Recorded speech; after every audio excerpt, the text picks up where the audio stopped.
Hello everyone, Connor Whitmore here again with another video for you on the Nawtystep channel, and it's time for another first on the channel, as today I'm going to be doing the first video reaction video. A video that has been doing the rounds a bit on the dubstep internet, if you will, and yeah, a few people have been talking about it, and I felt like it was a good opportunity to get my thoughts out on it because it is quite an interesting video in many respects, both good and bad. It's a video called Wait, Where Did Dubstep Go?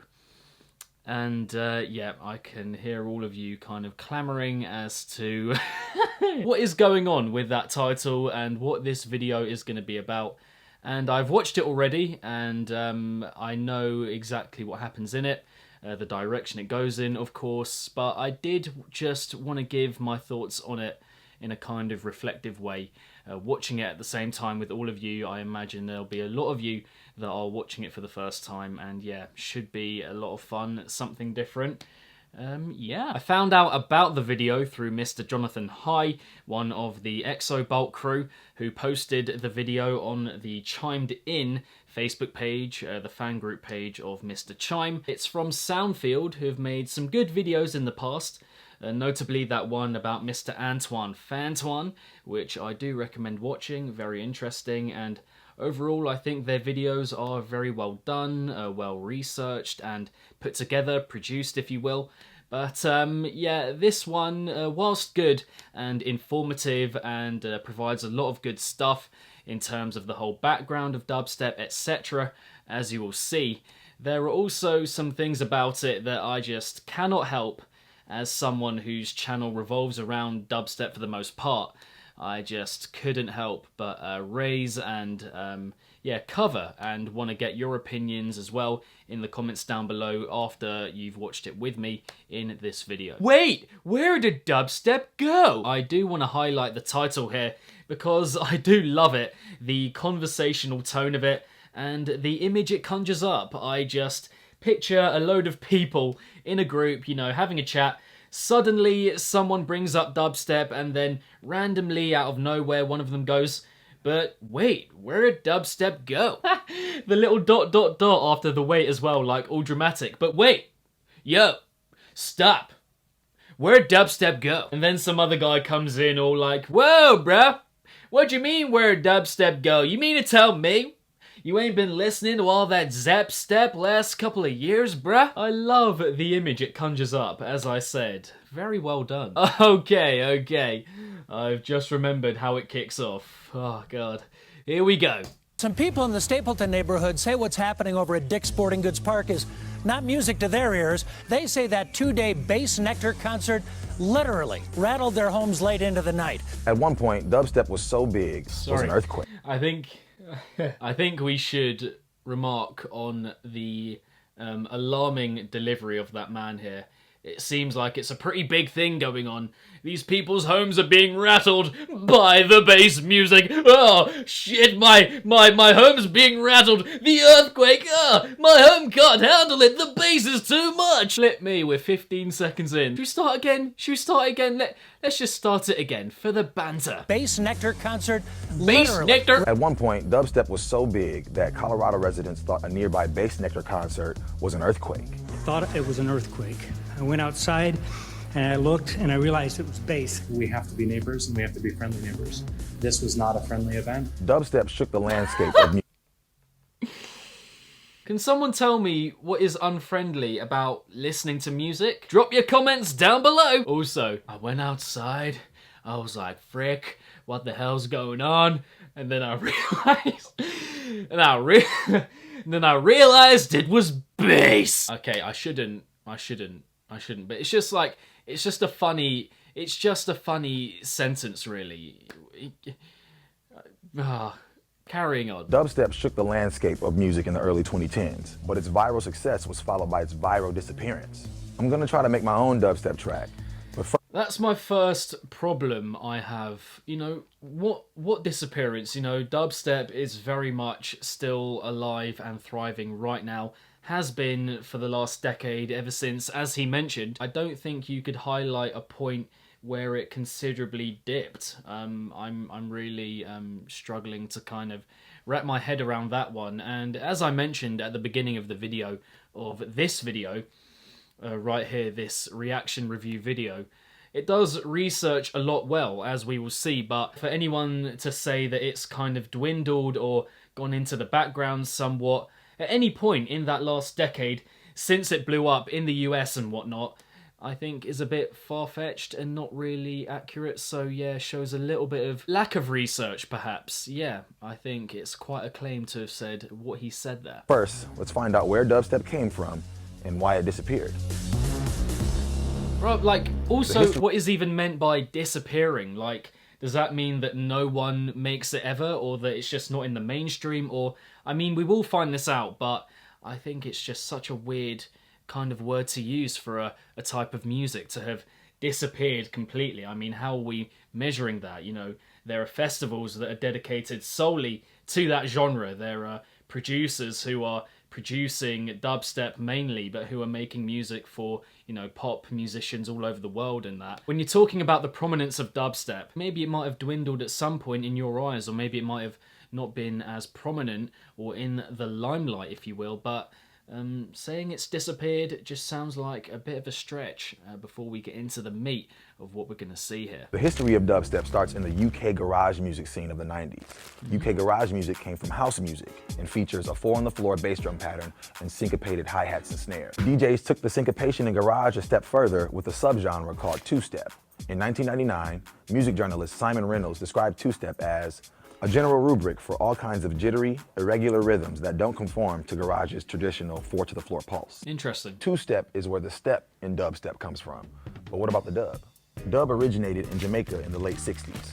Artists like King Tubby reworked reggae instrumentals, making drums the focus of the track by raising the reverb, delay, and bass. I mean, you know, all this stuff, you're kind of like, wow, that's awesome. That's even stuff that I had no idea about, and really interesting, and makes me want to research it more. Do you know what I mean? So they've kind of opened with a weird question and a weird statement, and now they're coming in with all of this amazing research and kind of, albeit brief, very much comprehensive for a particular kind of music, and going deep enough considering they don't want to make it too long a video. Now hold on.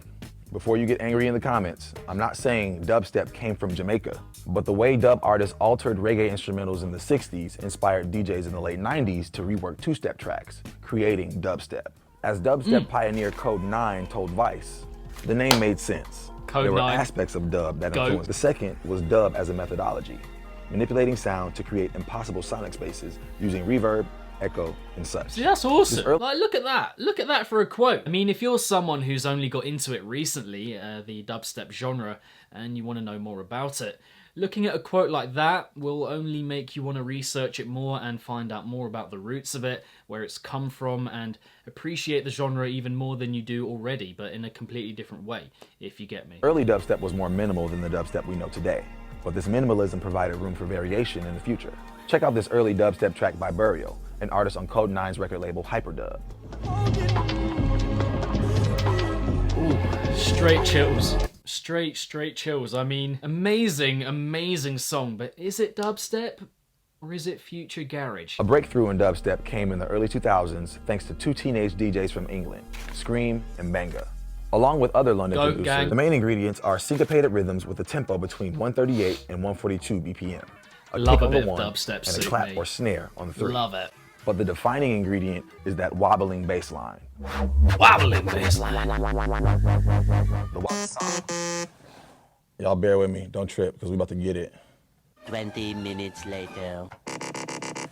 Ooh! That sounded like that bit in We Don't Play. Is it the Myro bit?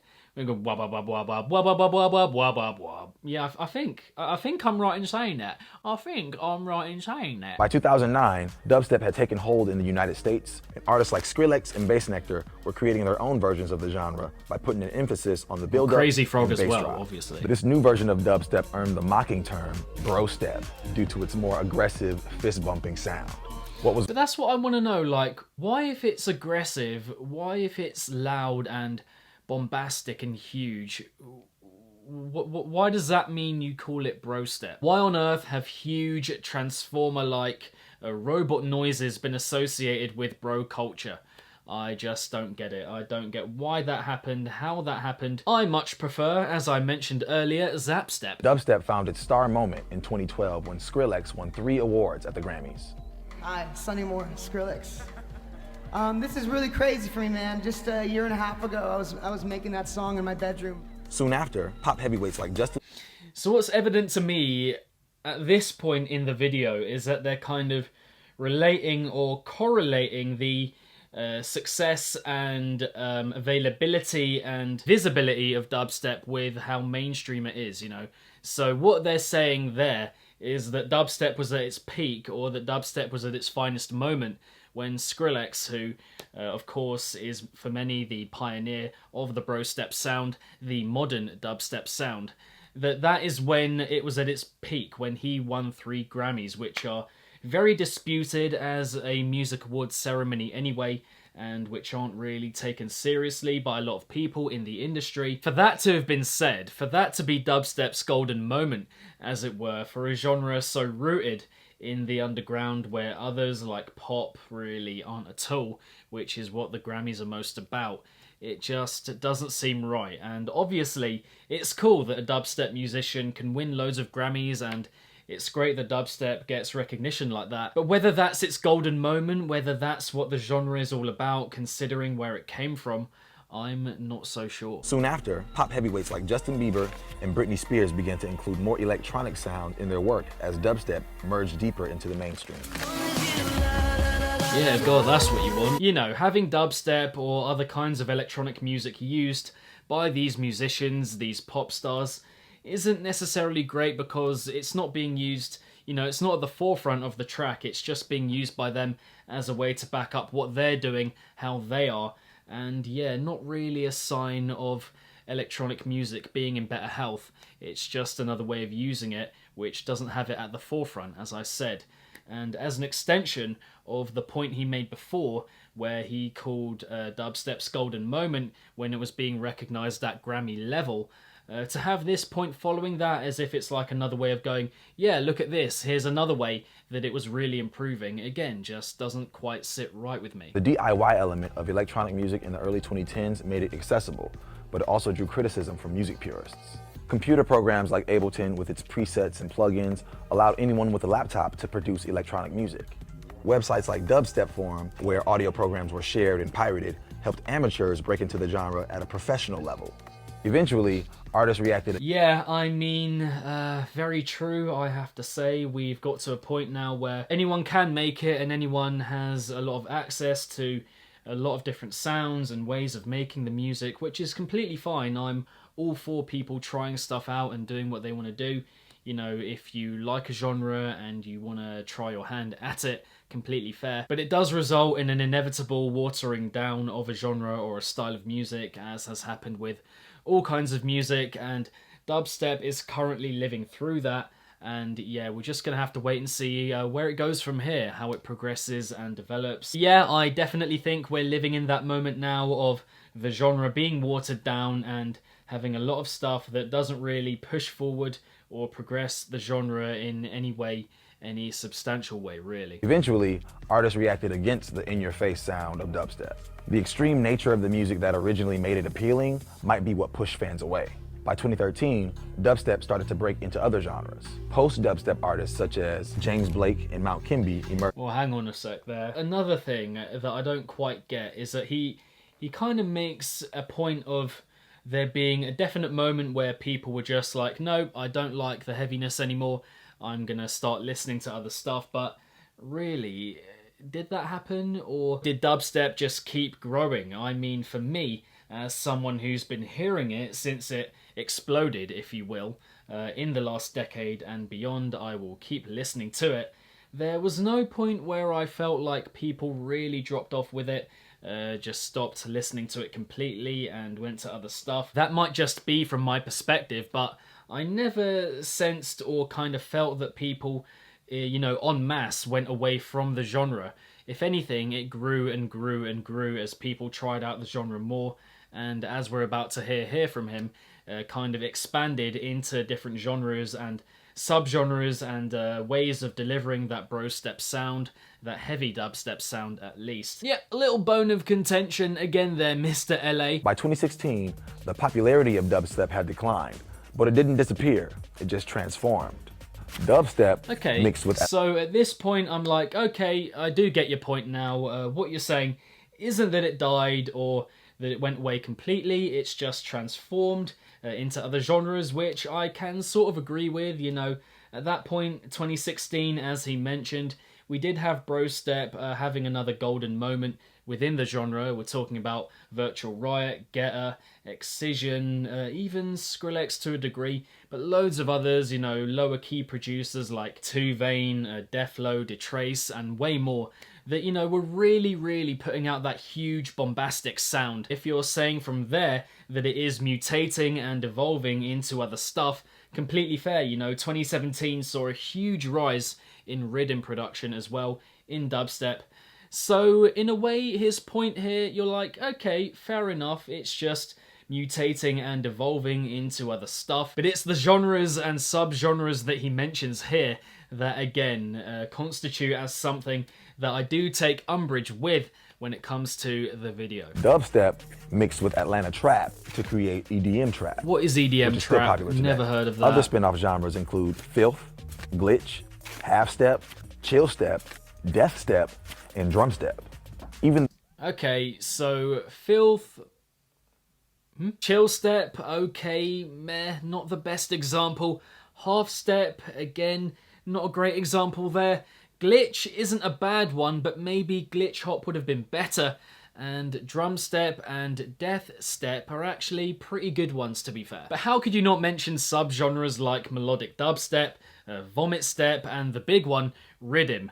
I'm sorry, but if you're going to make a video like this and discuss where dubstep has gone, especially the heavier side of it, you can't not be mentioning subgenres like that and be mentioning ones like the ones you have. It's just another way of saying that, you know, this video, it does do its research pretty well in some respects, but in others, not at all. And if you want to give a good representation of where the heavier side of dubstep has gone, what it is today, then I'm sorry, but you can't be excluding ones like those and mentioning ones that they have here. Oh, here we go. I need it to be better than that, though. And it gotta be like, it's the bass line right here. Boom. It's a sliding bass line, like this right here. Sounds good. I took different elements of dubstep, different ingredients from the list that we said earlier, and I just made it my own. I put it at 140 BPM. I used the wobble bass line, but I used it in the beginning, not in the ending.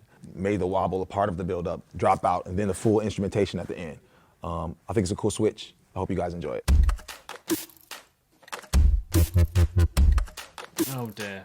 Oh dear, oh dear. I mean, the first thing that I have to mention here is, you know it, the snare. The percussion is weak, but in a big way, that is the most difficult thing to get right. So, considering he's only been doing it for a couple of hours or so, you just got to respect the backdrop he's got here, and the fact that it does have a rhythm, a kind of progression, and we're going to get into the more robotic stuff in a minute. But yeah, I mean, at least it's not completely out of time, is what I'm trying to say.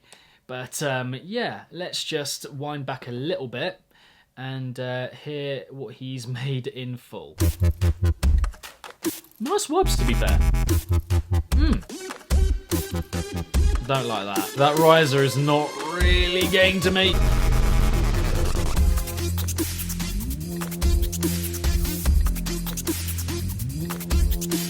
Very much like an Excision tune. Bit of schism in there. The snare is shocking, but I mean, apart from that, really not that bad. That's tough. Nice little groove as well to boot.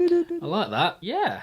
That's the video. Very aware that I've kept you for long enough already by this point, but just going to round up quickly. Bottom line, as I've said throughout this video and my reaction and coverage of it, is that it does do a bit of research and especially when we're talking about the roots and where dubstep came from.